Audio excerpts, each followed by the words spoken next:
Edited by Jen Thorpe, the book Living While Feminist, Our Bodies, Our Truths is a compilation of personal, fresh and fierce South African voices from some of the esteemed local feminist writers of our time.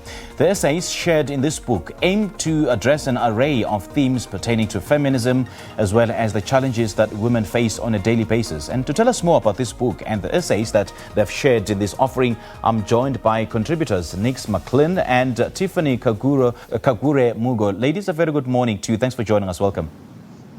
Hi.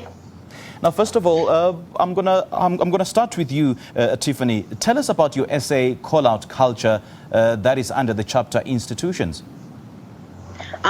So my essay sought to focus on how people love to call out each other. How people love to be like, you did this wrong and you did that wrong. And basically, instead of sitting there and actually engaging with the ways that we can help each other be better, it becomes more about, I've picked out what you've done wrong and I can call you out for it. And now I look like I'm really, really smart and really, really on top of my game. Okay, and you detail how conversations and confrontations had in private can be constructive and how those had on public platforms are used to sort of call out people in the name of accountability. Tell us more about this. So it's that whole thing of, I'm trying to figure out how to say this without getting in trouble, but it just comes back to that whole thing of getting social currency. So when you're having the conversation in private, it's like, oh, you know what, here, fam, this is what you could have done better. There's more of a dialogue. But when you're having the conversations in the public realm, it's seldom about actually trying to make the person better or even have the person be accountable. It's a lot more about, look, I've seen what they've done wrong. And I can tell you what they've done wrong in 240 characters. And I am ready to do it in front of 15,000 people. And it just becomes this dumpster fire of everyone shouting at each other and everyone getting defensive and not actually having proper conversations. All right. Now, Nix, let me also bring you into this conversation. Tell us about your piece, The Gender Borderlands, and what does it explore? So I identify as non-binary, so I just simply identify as a person in the world, and my pronouns are they and them. And I'm really in that piece exploring the idea around the way we understand gender in the world, as specifically belonging to two genders, so men and women, and how that doesn't really allow for expression of other gender identities, or it can kind of be limiting for people to be offered these two options. And I also speak about, for instance, how writing really allows us to think about ourselves, to make sense of ourselves, make sense of our lives, and come into some sort of sense of understanding and conversation with ourselves. So, for instance, if I'm not writing, I know that I'm avoiding myself, basically. So essentially, that's what my piece is about. And you say that you view being non-binary, specifically agender, as a gift. Do tell us more about what you mean by this. Well, I mean, when I first figured stuff around gender identity, I studied feminism, so I thought that I'd overread and I'd somehow deconstructed myself into this space. But it's also about having an understanding of the world that just doesn't fit. And it can feel quite overwhelming at first, but I think of it now as offering me the space to trouble the world, really, just the way things are done and the way we take things for granted. And to just really, ultimately, I think it's about removing limitations for ourselves so we can imagine what we're capable of beyond stereotypes that are tagged onto gender identities. Okay, and do unpack for us the importance of using the correct pronouns, as it were, especially when addressing trans and non-binary individuals. I think it's really about signaling that you respect someone and also not making assumptions. So obviously it's very difficult in a world where we've been taught that things are very clearly belong to this box or another box. So a simple thing with pronouns, for instance, if you're not sure of someone's gender identity, you can simply say, your name first and say, I identify as she, her, or the pronouns I use are she, her, or he, him, or they, them, or any other set of pronouns you use. And for me, that's really about validating someone's identity and acknowledging their full personhood, really. Okay.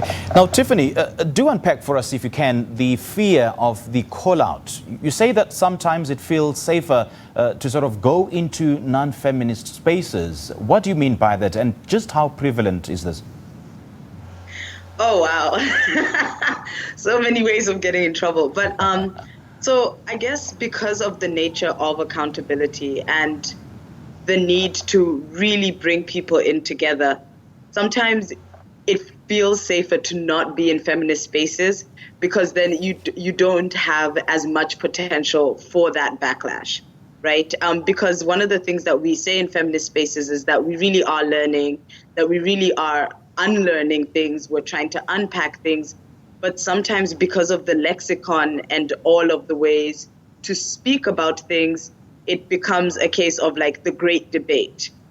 So rather than it being like a safe space to learn and engage, it just becomes this time when everyone's throwing around $10 words in like a $4 conversation.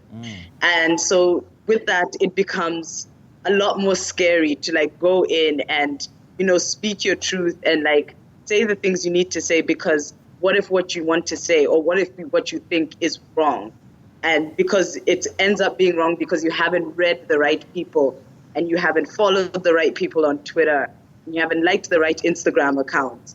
And then that can be a very scary terrain to like navigate.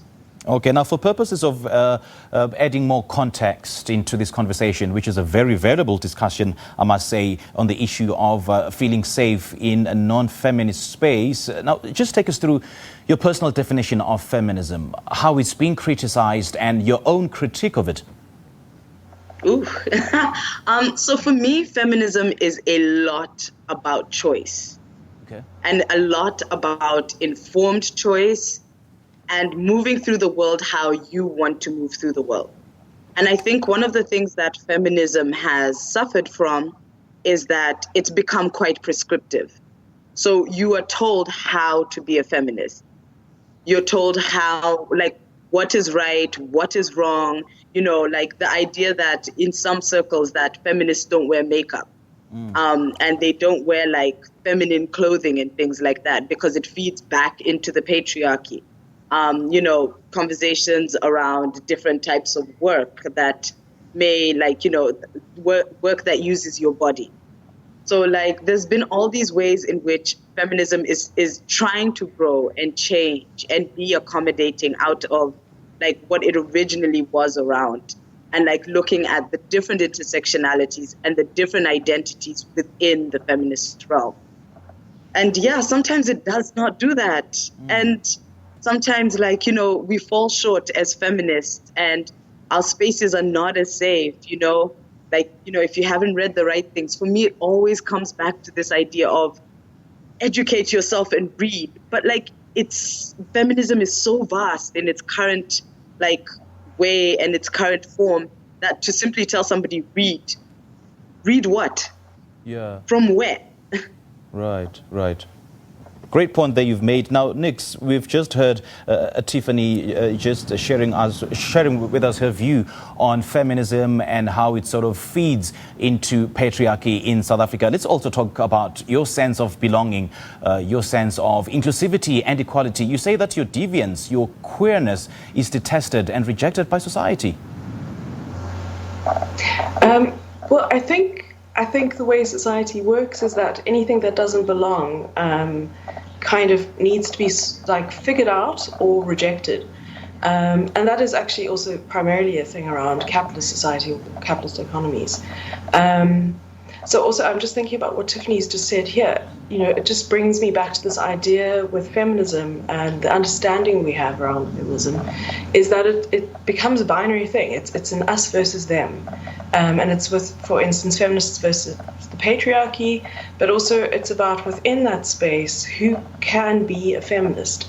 And we have to look into what that means when we start policing something that should be liberating, something that should allow people access to freedom, access to choice. And so there, for me, I can see those parallels with gender identity, with binary thinking, for instance. And specifically, listening to Tiffany speak, it's around, the call-out culture, but also I really like the idea of a call-in culture, where we call in those people that resonate with us. We call in people to have a conversation with us. And also, reading about feminism or doing textbook feminism or theoretical feminism is very exclusionary. And I think that's also why this collection of essays is so important, because they're accessible. And yes, they are written and to be read, but they're accessible in a way that the kind of academic and theoretical feminism isn't. Okay. Nix and Tiffany, we can't thank you enough. This is a very important conversation that should be on an ongoing basis, especially in our society. We thank you for your time. Cool. Thank you so much. Thank you so much. Good stuff. Now, speaking to us about their essays they share in the book Living While Feminist, Our Bodies, Our Truths, that was edited by Jen Thorpe, that was Nix McLean and Tiffany Kagure Mugo.